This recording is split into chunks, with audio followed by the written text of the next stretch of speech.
your fire burn. Let your fire burn. Hello, everybody, and welcome back to the Porcupine Perspective. I am joined in studio with my co-host here, Evelyn. Evelyn, how are we doing today? I'm doing good, thank you. Happy Father's Day, by the way. I appreciate that. Thank you very much. Any big plans? Me and the family are going over to the in-laws. We are going to make fajitas, which is one of my kids' personal favorites. And of course, since it's Father's Day, I've got to make their personal favorites. I'm not quite sure how that works out, but...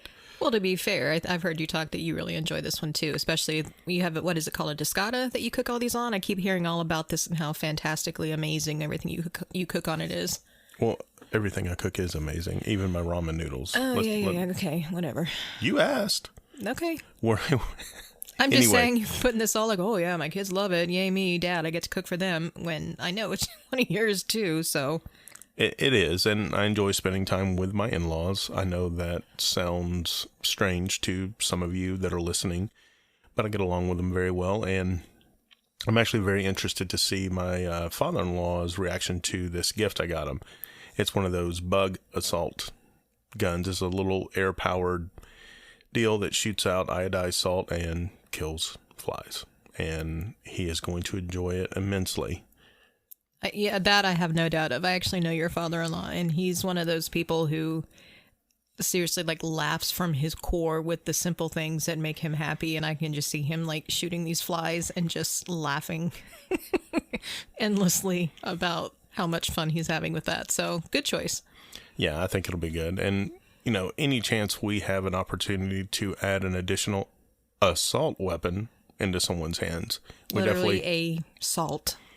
Yeah. Yeah, pun intended. Mm-hmm. Absolutely. Hopefully there's somebody on the left going, oh my God, right now. But anyway, back to topic here. Those of you that have been following the news have probably seen something regarding an oil tanker attack. And of course, we are spinning the tale that Iran did it. Now, do I have any information that Iran could not have done this? Absolutely not. I also know that Iran and the United States aren't getting along too well together right now. Right now? Well, yeah, I mean, we've definitely got a long history of being oppositional. But for me, and what's striking me, is this knee-jerk reaction to immediately lay blame at the feet of a country that we want a war with. It reminds me a lot of what happened in Vietnam with the Gulf of Tonkin incident, where the second time the attack was completely alleged. You know, the first time there was a limited engagement. I think the USS Maddox suffered one bullet hole from it. Well, they engaged kind of in a back and forth with North Vietnam at that point, didn't they? Correct. It was doing its patrols in the area. The Maddox was. And it came across 3 North Vietnamese torpedo boats, which have a higher top speed. They're designed to come and take out ships. And this is just a signal ship. It's not even really like a destroyer or anything like that, if I remember correctly. But anyway, as they approached the ship, the USS Maddox fired 3 warning shots. And for some reason, I don't know why, the North Vietnamese did not appreciate this, and they engaged in a hasty gun battle where the Maddox expended a ton of ammunition. We have very limited reports on if any damage was done to the other ships. Well, but something like a single bullet hole was found, right? Well, that's in the Maddox. Yeah, in the Maddox in and of itself, but nothing was sunk. And that was August the 2nd, if I remember correctly. August the 4th, another supposed attack happened. And I say supposed because after the war was over and after memoirs were released, we found out that there was no such attack on the 4th. But that attack is what Lyndon B. Johnson used as an excuse to go into Vietnam. Gotcha. So if you're a student of history... It tends to repeat itself. It does. You know, this reeks of weapons of mass destruction for the Iraqi war or any of the other really loose excuses we've used to go and kill people that honestly did not do us any harm. You know, their country, their leaders may have, but not necessarily the people. Right, what's interesting with me is from the reports that I've seen up to this point, everything is still saying that this is alleged. Now, there's some grainy black and white footage that's been edited and only released in part, showing what, is leaning towards something like a group of Iranians attacking this ship of ours. But again, we already have it's Sunday, guys, June 16th. This only happened, a couple days ago? I think it's a little bit longer. I don't remember the exact date, but I haven't been following it. I've been waiting for the chaff to kind of settle to see where this is going to go. That's where I'm looking at is typically you have a little bit of that waiting period, I think, while things build. But Pompeo, the Secretary of State, already publicly came out this morning talking about how he's making calls everywhere, trying to make this an international incident and get all these allies to unite against Iran. It's crazy how fast it's kind of hit the ground when everything, even within these reports, still have it cited as being alleged. Like, there's nothing that is completely validated what's going on here yet. So it seems a bit hasty to me. The only thing that's concrete in this is the motive, and that would be the motive of the United States. They want a war with Iran. They want a reason to go into Iran. Everything is dialing down in Syria and some of the other countries in the Middle East. So in order to keep the military-industrial complex rolling, we've got to have another war. And we were rattling sabers over Venezuela and no one bit there. So as George Orwell very eloquently put in 1984, war is never meant to be won. It is meant to be continuous. Is a good point. That's a terrifying point. No, I agree. I'm just saying it's fitting. So be aware of this. Keep an eye out. It will be very telling to see how much "quote unquote" evidence is found to support what we are going to do. Well, that's an interesting point you make there as well, as far as what evidence is actually released, because what is actually released to us versus the reality of the circumstances very rarely are the same things. No, I would agree. I think it's chopped up and edited and made to fit a certain...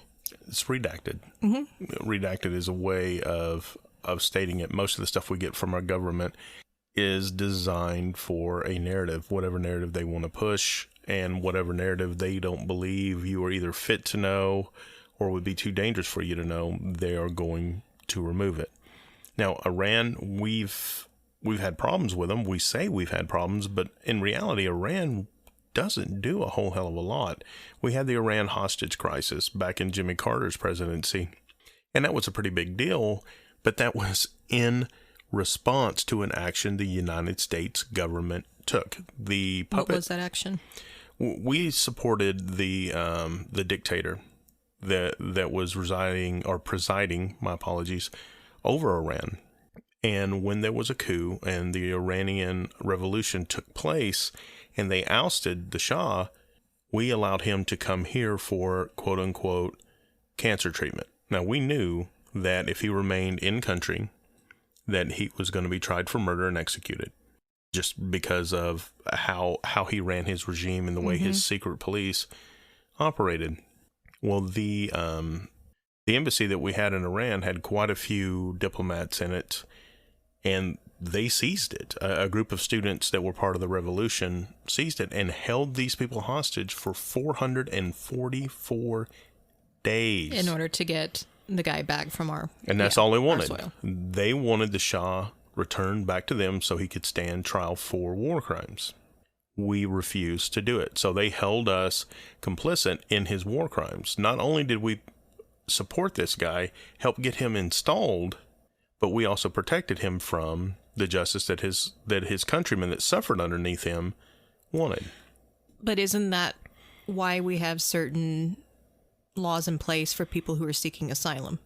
We do, but here's the thing. We've got people coming up from the South requesting asylum that have never... No. I'm not justifying. Again, it's doing the devil's advocacy thing here. It's like, we have things in place for people who are seeking asylum, not saying that what he did was okay or that he was being unjustifiably persecuted here in what he did. But, we have that. And then there's always, of course, the United States does not negotiate with terrorists. Were these people considered terrorists, this country, for wanting to persecute the person that they felt? It falls into that interesting area, I think, that for me, I think is deserving of more research and finding out. This is a newer thing for me. I actually didn't know a lot about this. Gotcha. And I want to answer some of the things that you put. I'm going to pose some questions to you. Now, the first thing I'm going to say is a country is not required to grant asylum upon request. Right. We see that with the people that are coming up from the South. Julian Assange, another great instance where he was granted asylum for a certain amount of time, but it was eventually revoked and he was turned over to custody, and that's a whole nother... Well, that's back in our episode, though. So if you want to hear more about that one, go back to... which episode was that? Uh-oh. It's one of the previous episodes, I think in the last 5 or 6. So, hey, go back from episode 26 and kind of... Is Julian Assange the traitor that he's made out to be, is the name of the episode. Okay, there you go. I remembered. I was just testing you. Yeah, okay. But anyway, here's my question. If you were a British citizen during the Revolutionary War, would you consider George Washington a terrorist? George Washington himself. Mm-hmm. During that time, I don't know, probably. Absolutely. Because he led... he led what was probably considered to be a rebellion. Absolutely, and that's the difference between a freedom fighter and a terrorist, a hero and a villain. It is all subject to your perspective. And we could sit here and say that these people that were holding others hostage to get what they wanted were terrorists, but in their mind, they're freedom fighters, and they were reacting to what we did and the situation that we put them in. And again, should you take innocent people hostage and hold them against their will? No, and I'm not saying that they were justified in what they did. What I am saying is that we were not justified as a country to take this asshole in. So what ended up happening with this situation? They were eventually released. There was a failed attempt at rescue that ended up with an Iranian civilian dying and some airmen, if I remember correctly. There was a helicopter crash. It didn't go well, let's put it that way, but eventually they were released. And what happened with this dictator? He was granted asylum in Egypt and eventually died of the complications from cancer. Oh, okay. So he never saw, the people were never able to get justice, and not that I necessarily believe that we should be killing other people, but again, we're getting way too deep into this. But sure. It's good for the context, especially if you haven't had an opportunity, or if some of our listeners haven't had the opportunity to delve into it. Isn't this whole thing, I mean, both instances with Iran, isn't that very similar to what we've done with the weapons of mass destruction situation with Iraq? Yeah, I would say that there's definitely a good corollary there, a good catch. We use the excuse that we knew that Iraq had weapons of mass destruction. That's why we were able, quote unquote, to sell Congress on invading that country. That's how we sold the American public on going in. Well, it was tied in with 9/11 too. It was, but again, the people that were flying that plane were not from Iraq. They were from the people that our president just signed another arms deal with. And of course, he was very judgmental on Obama doing the same thing. But hey, it's different once you step into the office. You have the inside information at that point, right? Well, it's different when it's my president and he has an R beside his name instead of a D. No one's crying foul. The NRA is not jumping up and down. But we attempted to do the same thing with Assad in Syria. I don't know if you remember on the news, he was using chemical weapons against his people. And we were trying to utilize that. It's like this really shitty B-movie script that they keep reusing on the movie for the week. Like, yeah, I've seen that. all you're doing is changing the characters that are acting in it, but it's the exact same shitty story with the exact same shitty It's like ending. remaking the movies. It's been out for 20 years. It's kind of faded from memory. Let's remake it newer and better. Because, the people, the generation now is going to be old enough, like what happened with the Iran thing, to really remember what the narrative was then, so you can just recycle it. It works. Yeah, the narrative works as long as we can make it prettier, punchier, and more flashy. Flashy is a good word. Yeah, absolutely. But no, that's a good catch. We use this as a way to justify war. And here's the fucking crazy thing about it. We will sit here and say, well, they are doing this evil thing to their people. So what do? We go do the same evil thing to their people. Mm-hmm. We destroy their country. We kill the civilians inadvertently. I'm not saying collateral damage kind of thing. Yeah, collateral damage. But in every single case that the United States gets involved, almost every single case, I think South Korea may be the only outlier that, at least in recent memory, that comes to mind. But if we get involved in other countries' affairs, we typically destroy that country. Now, whether that's the intent, I don't know. I'm not going to speak to the intent of the United States government, but it's very telling that when we get involved, we fuck stuff up. You know, if you can imagine that you've got a neighbor or a friend or a coworker that every time they get involved with one of your projects, the project tanks every single time, you're going to stop asking for their help. But in this case, they just bust in and they decide that you are going to get their help regardless. I've known people like that. It's a royal pain in the ass every time. And no wonder to me that the United States is typically disliked as much as it is and looked at as being kind of the big bully. We step in wherever we feel we want or need, quote unquote, to step in, and the results typically, like you were saying, aren't all that great for anybody except for us. Isn't that weird? And by us, you mean the United States government? By the government, right, Yeah. not we the people. So, but interestingly enough, they have to sell it to the people.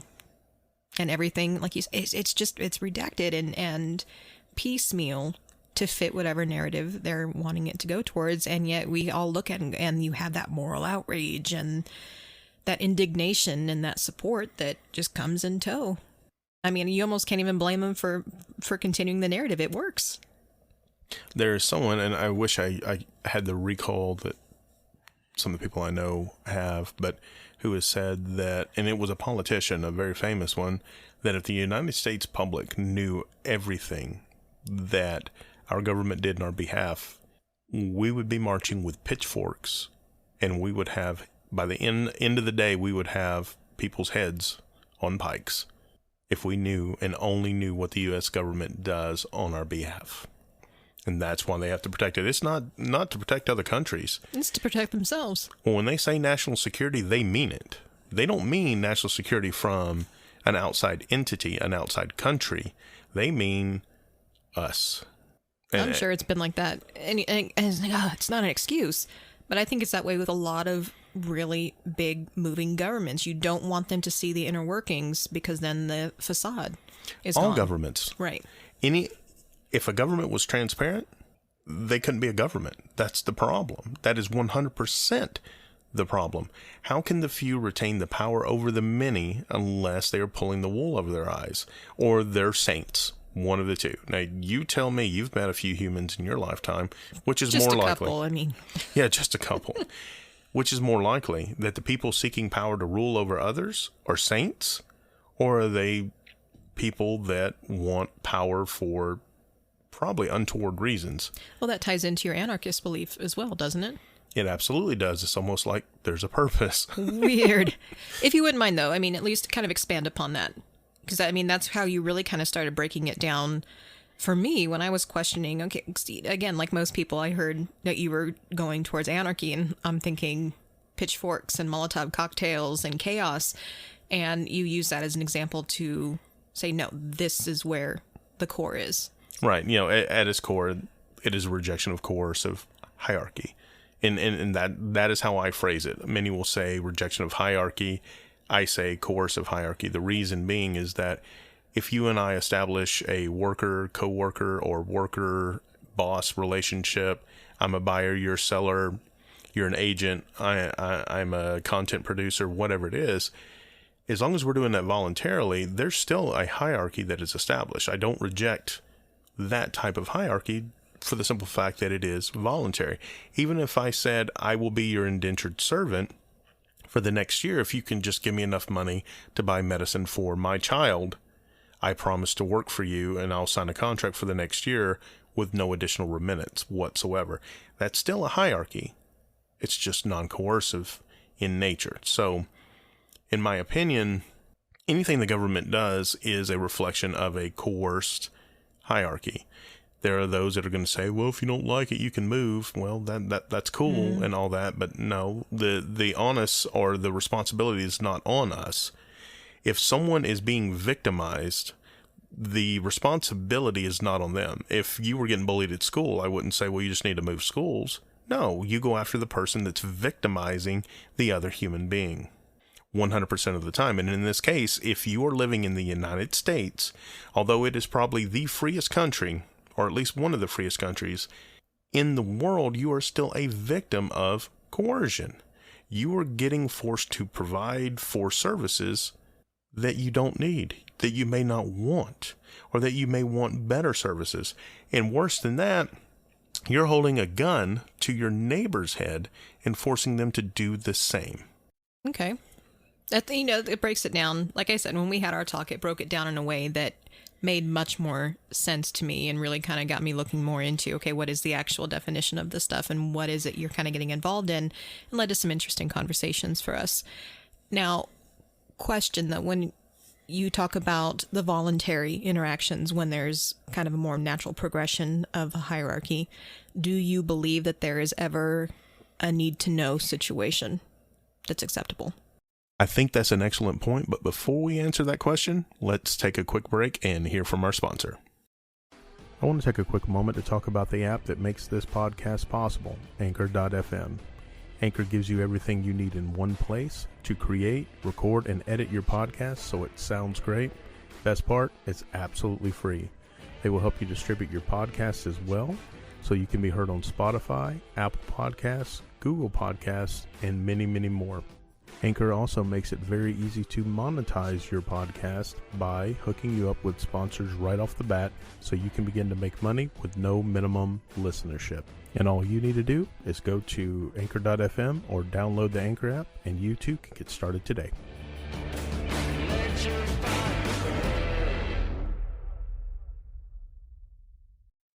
I would think if you withhold information that the relationship cannot be...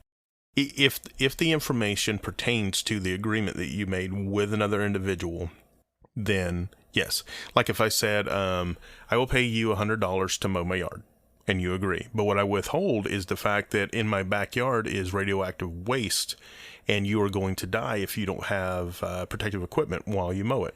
You're making the face. That's an extreme example. I was kind of thinking, like maybe in my backyard there's like rabbit burrows or I have snakes or something that's going to have an impact on your well-being if you were not aware of that going in, as opposed to a Chernobyl situation sitting in your backyard. I mean, I got to take it to the extreme. Apparently, are you going to be supplying hazmat suits? No, I'm not going to be supplying hazmat suits, but a lot of times to illustrate a situation like that, we do our best to magnify it a little bit just to show how, or at least shine a better light on the question. But yeah, it could be, okay, rabbit burrows I don't think are going to be anything. Holes. You can trip and break your ankle, things like that. More the snake. Let's say you've got snakes or something in your backyard. Yeah. But again, that is withholding information that if that person knew, they may or may not choose to agree. So you need to disclose. Now, if it's something that's not related to the agreement, like that you are going to be planting a new type of grass or something. Yeah, or I was just going to say you were going to be listening to some really cruddy Justin Bieber music in your house that they could overhear if they didn't have headphones. And yes, I am aware there's no such thing as not cruddy Justin Bieber music, but you get the point. That's something that doesn't, in my opinion, affect the agreement, although it might for some people. But you get the illustration, I think. Right. So basically, not when it's concealing any information that would allow you to make an educated decision. Or that would affect your decision if you knew about it before you were in agreement or entered into that agreement. I think full disclosure to anything about the agreement, or at least what is going to pertain to the agreement or affect the agreement, is what's required. Well, it has an effect on the level of trust that I think needs to be established between the provider and the supplier. Right, and there's absolutely something to be said there Whether, like, for instance, you go buy something on Amazon, what do you look for? The reviews and You absolutely look for the reviews, right. not only on the product, but on the seller. Now, if it's being fulfilled by Amazon, that's one thing. But if it's being fulfilled by an individual company that produces the product, how do you know that you're not going to send your money and just get an empty box? You don't. But that's part of the reputation that the private market is able to provide. Now, on the flip side of this, if you are the government or you are able to establish this coercive hierarchy, you can force this reputation on the populace. And the populace will often look to the government, or at least the regulatory agencies, as having a reputation that they don't deserve. Can you review the EPA? No. You can't. You have no idea in the efficacy of what they're doing. Speaking of the EPA, there was that thing on the news this week too about one of their like senior members or something, right? That had gotten paid like almost $1 million. It was, I think it was like 13 million is what he had to pay back in reparations, but like for 18 years. Money. Right. He had spent this time as saying that he also worked for the CIA. Correct. And had to go on all these secret missions, and everyone's just like, oh, okay, that's fine. And he would disappear. I think the longest amount of time that he disappeared was 18 months. And one of our listeners actually provided that information to us. So you know who you are. Thank you much. Oh, we appreciate it. I remember you like messaging me about that, saying you've got to read this. And I went through. I'm like, are you serious? That actually works. Like I can go in and be like, hey guys, I'm going to be gone for 6 months. I had the CIA deal. You know, it's hush hush, so I can't talk about it. But yeah, I'm going to need the paychecks to keep coming through, but I'll fill you in on what I can when I get back. Yeah, you know, after I have my full debrief, my mission debrief at the end of my vacation for 18 months. What did he say he was doing? He was just relaxing and just kind of exercising, building and working on his house. And well, part of it was he was trying to figure out how to influence capitalists to comply with environmental regulations. Oh, he was meditating on that while he was home. Yeah. So yeah, he was still doing his job. He had a guru. Yeah. It was But I mean, you look at that and you're like, oh my God. So, I mean, maybe it's not just us. I mean, within the government, you got these individuals like, oh, well, this is somebody that I can trust. And he would never lie to me about being part of the CIA. Right. But so, you can't question the reputation of the United States government. No. And even if you do, I mean, and you and I do, and most of the people listening do. But the problem is, with a reputation, we can decide whether or not to buy from that particular person on Amazon. However, you do not have a choice on how you look at let's say it's a law or regulation that the United States government comes up with. Well, it's sold to us. Well, that the government does everything for our benefit, with our best interest at heart. Right. And even if you don't believe it, it doesn't matter. Because if you don't trust in that reputation, tough shit, you have to do it. And if you don't, guess what? You get handed over to another government institution, the Department of Prisons. It's not an actual department, but I'm going to say, I mean, some of them are state, some of them are federal, but it is still part of the government. That's one of the things that's missing from, I would say, this structure here is we don't have the reputation or the review system. There was a documentary you were talking to me about. Yes. Okay. Yeah. Well, we were kind of hodgepodging over what we were going to talk about today.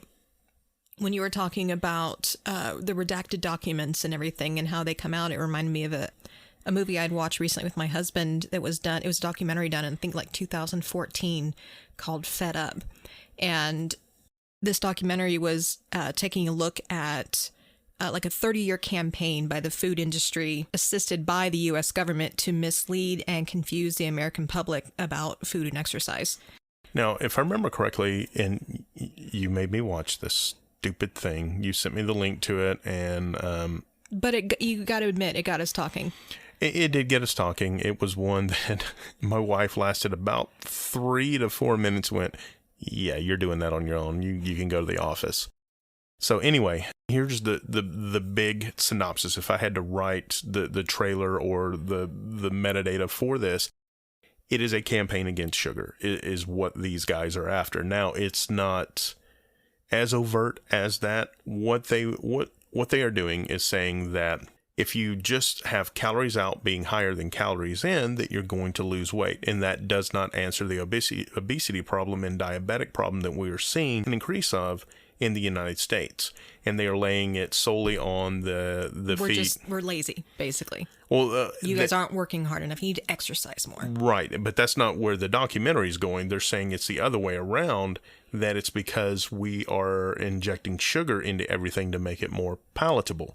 That the sugar lobby, along with the junk food lobby, whether it be Coke, Pepsi, Taco Bell, KFC, you guys all know the names. We drive by 100 of them just going to the grocery store, have been able to influence government studies and government reports and have specific information redacted from these reports.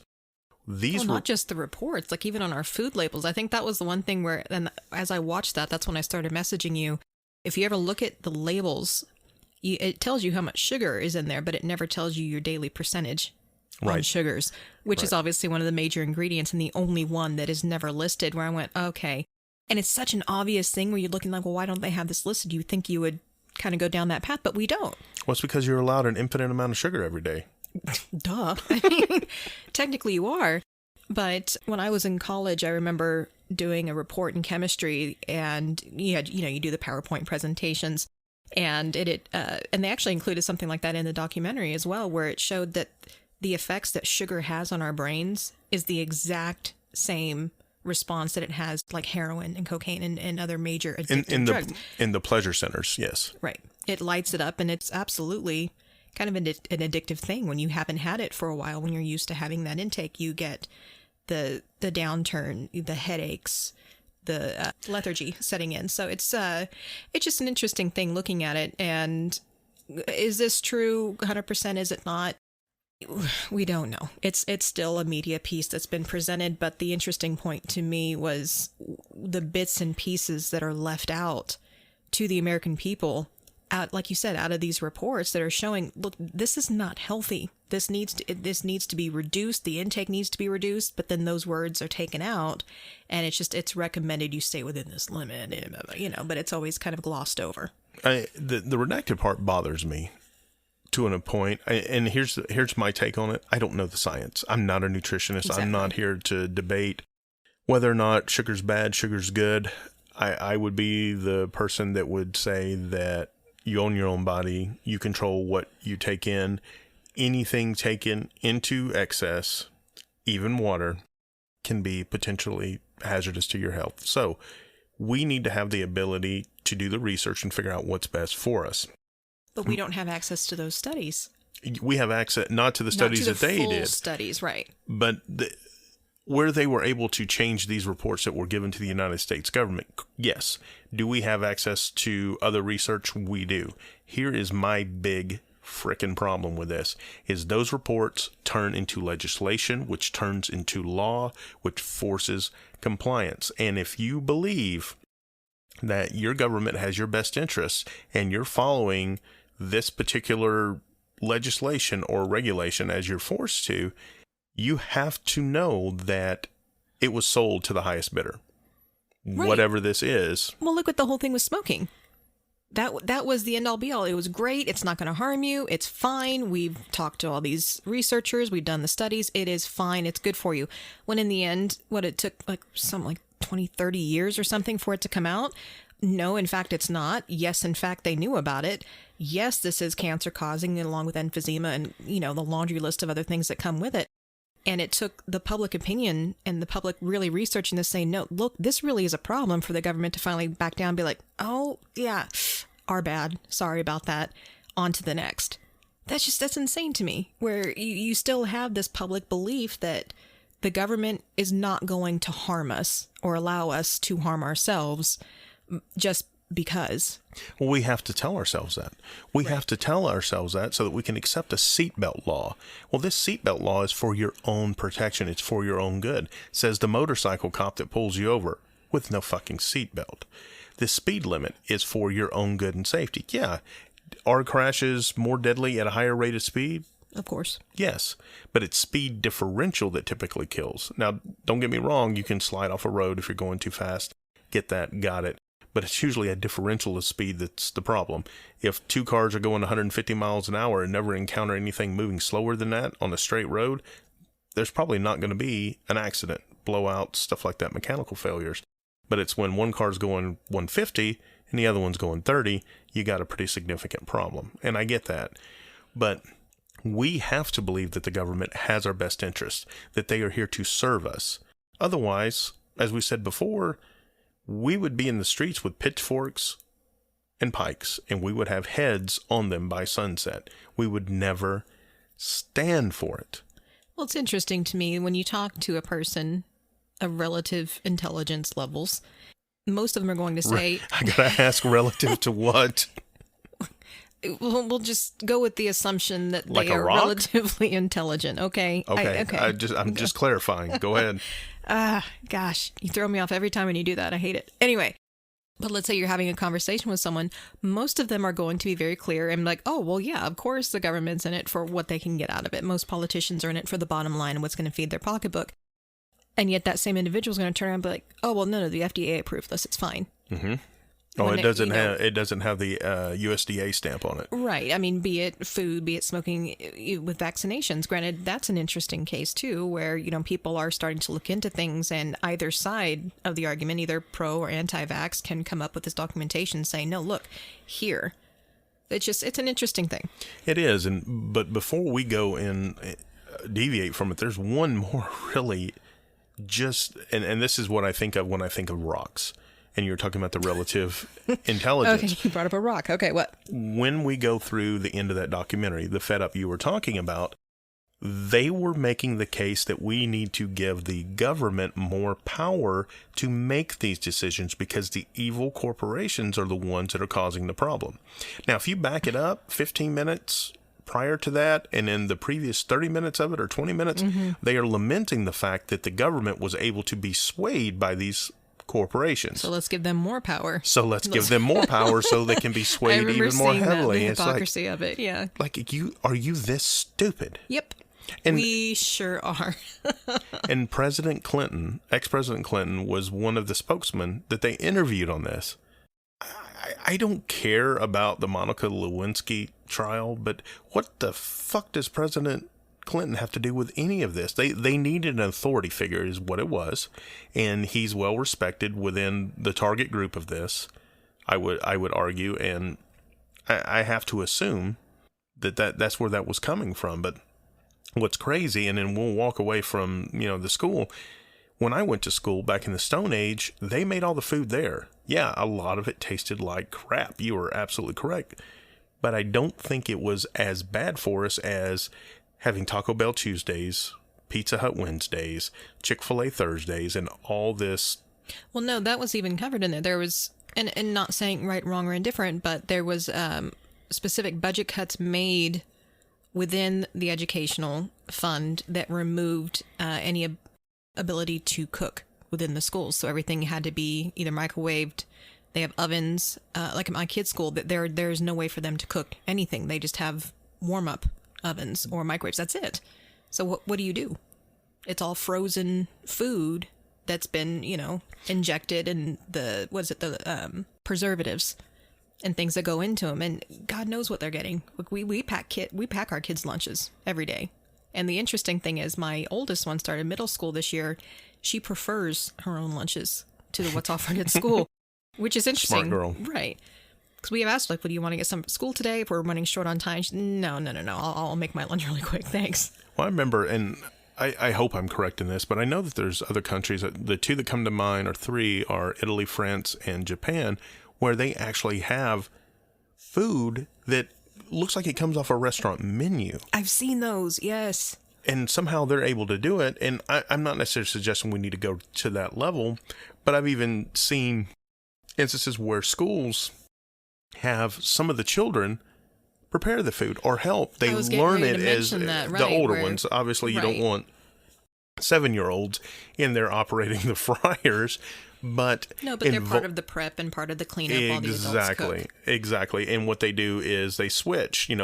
Half of them assist one day, the other half assist the other day. But they're learning recipes, they're learning how to cook. I have to wonder, looking at all these restaurants, that line our streets, how many people actually have the ability to cook? Not many. Well, I mean even- more what than was ramen it, noodles. I mean something that does not touch a microwave or a an fryer. oven or an oven. Or an oven. Right. That's what I'm saying. Even then, you go in, was it like TGI Fridays? I think I knew somebody who worked at one of those, and they said like almost everything that they serve there is either fried or microwaved. Well, yeah. They've got a lot of stuff that's pre-prepared, from what I understand. Right. I mean, they grill stuff to order, but like their sauces. Not throwing Fridays under the bus. I was saying that was just the information I got. Why? They suck. I'm just saying I don't want Fridays hot dogs going, look, y'all. Look, our JD sauce is top notch. Is that what Either it says way, on the outside of the bag? I don't know. But, it's interesting, though, when you were talking about how they're actually able to learn to cook and do something. There's so many people. I knew a girl in college did not know even how to operate a microwave. You're looking at going, what? Everything is so ready-made and pre-prepared, kind of like what you're talking about. There is no knowledge of self-care. Everything increasingly is, well, trust everyone else to do it for you. Right. Yeah, basically, all you have to do is hand someone some money, and it's prepared for you. Which, again, I'm not necessarily going to say you can't go out and eat, and those of you that like to eat out, I don't have an issue with it. Not all restaurants are created the same, but I don't consider Taco Bell a restaurant. I'm just saying Pizza Hut, not a flippin' restaurant. I think more people should learn how to cook. I don't think that, obviously this is not one of those where people have to learn to cook, because I would never go down that road, but it's a beneficial skill. I for don't, most people, I think. I do. I don't know. I've had some people's cooking, and I think it's only beneficial to the trash can. But it's a matter of preference. It absolutely is, and it was not mine. But clearly, I don't like tartar control charcoal biscuits. I'm just saying they're not fit for human consumption. I'm just saying, if you're making the case, I am. I think it's a beneficial skill to have. It is absolutely, in my opinion, beneficial, just so you're not held captive to this system where you have to go exchange dollars and you have no idea what the hell's going into your food. Yes, I am going to make that case, but same time with the charcoal biscuits, at that point you just learn to get better. We don't just go in there and start whipping up 5-star meals, obviously. Cheese soufflés, yeah. Yeah, cheese soufflés or creme brulees or any of that other French stuff that just is amazing. I made a cheese soufflé last year, actually. Did the first one I tried actually came out really good. They are so bad for you, though. But again, that's like when you start cooking for yourself, you start realizing what actually goes into the stuff that you're eating. And I'm just like, oh my gosh. I've met my daily calorie requirement in the first 2 bites. And if I eat this whole thing for the whole week. Oh my God. But it is good. But you learn more about it by doing it. Absolutely. So God, we ended up on food again, 2 episodes in a row. Well, to be fair, it's early afternoon. I'm hungry, so. Yeah, and I got fajitas to cook. So anyway, as we move off of that, you'd mentioned vaccinations. Something else. Well, along with the vaccinations, I remember that I had started talking about how people were able to present both sides of an argument. The point I was trying to make with that is that at least people are looking into it for themselves. Yes. Are you able to find something that goes either way? Sure. But at least take the time to do it. It's a very volatile subject, and I understand that. But there's something at least somewhat hopeful within me, regardless of my personal opinions on that topic, that people are taking the time to try to find information out for themselves and not just taking the government's word for it. Yeah. That's where I was going. No, and you hit the nail on the head as usual. The thing that is usually missed is, look, do what you want to do. If you don't, and I know we did a whole episode, but in all of these things, we should not take away the right of people to choose. Let them do the research. Choose what you're going to believe. Let's not turn it into a law or regulation. As long as it's not going to harm another person, go do what you will. Climate change is another one of those where... I think that one's almost a little bit different, though. Granted, when we talked about vaccinations, it does have the ability to impact others through action or inaction.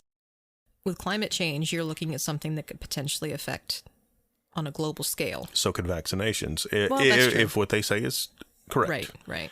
The thing is, I don't want to force anyone to do or not do anything. If you can't make a compelling argument for why we need to not do this, like for instance, in the documentary we referenced, they made a fairly compelling case through part of it that sugar is a large problem because of its chemical makeup. And now, whether the effect on the body, and how the body effect, responds to it, right? Exactly. Now, whether there's truth or not, I don't know. But That's was on it us to go validate and research. So we go to the vaccinations, you go to the climate change, you go through any of this, find the compelling arguments, and then apply critical thinking and try to figure out what is going to work for you and who seems to make the best case, but you have to keep an open mind. I was getting ready to say one of the aspects that I think people miss out on is that they start researching things that meet their own ideas. One of the most beneficial things you can do, and this is something that I push really hard with my own children as well, do yourself the favor to thoroughly research the other side as well. Make sure that you aren't engaging what you call in an echo chamber, where you're only supporting your own ideas and invalidating anything else that may be correct, possibly on the other side.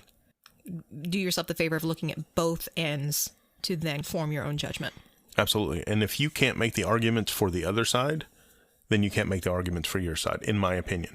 Like if I argue against socialism, I can make the argument for socialism. I don't agree with them, but before I'm going to denounce or decry something, I want to have enough knowledge about it that I can argue the other side effectively, or at least with their best points.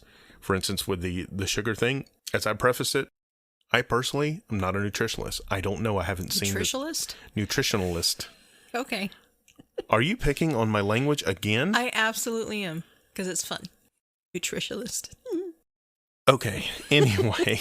Okay, so you're not a nutritionist. Got it. Whatever the word is in this case, I am not a scientist. I don't want you to take my word for it. I don't even have a place to stand on this. Make up your own mind about what you want to put in your body or don't put on your body, whether it's drugs, whether it's sugar, whether it's you want to eat bacon 6 or 7 times a day, or you don't want to eat bacon. You don't want to eat meat. You only want to eat vegetables. I don't care. I've got no vested... It's your choice to make. Right. Exactly. But do yourself the favor. Do not rely on any outside sources that could possibly be co-opted. And that's the big overarching theme here is when the people that we trust to take care of us, to operate in our best interest, can be co-opted by money, by power, by fear, we have to ask ourselves this question every time we look to them for whatever it is we're trusting them to do. Have they been co-opted? Do they have any ulterior motives? If they have those motives, are those motives for my benefit or for their benefit? And once you go through that calculus, you can decide how much weight and how much gravity you want to place on what it is that they're telling you to do or to not do. And I guess that's the big thing there. Instead of it just being in blank. Hey, take our word for it. This is great. This is what we need to do. This is what's happening. Right. Right. Take it with a grain of salt. As absolutely. My mom always said. Take it with a grain of salt. And instead of it just being like in blank we trust, where we fill in the blanks with whatever, whether it be in government, in regulation, in whatever, you can put whatever you want to in it. It needs to be in myself, I trust, in my own decision-making abilities, I trust. And if you don't, spend the time to figure out what is the most probable reason for this and then act in that case. But keep an open mind. You don't have to solidify yourself. As long as you're not harming another person or their property, that's the only bedrock, in my opinion. Everything else is fluid. Actually, I think that's a pretty good point to kind of send people on with their day. I know you are aching to get to your fajitas for Father's Day. And I hope everyone else out there, all the dads, stepdads, adopted dads, biological dads, whatever, hope you guys have a good day and celebrate you guys. I agree. And as always, we appreciate you guys listening to us.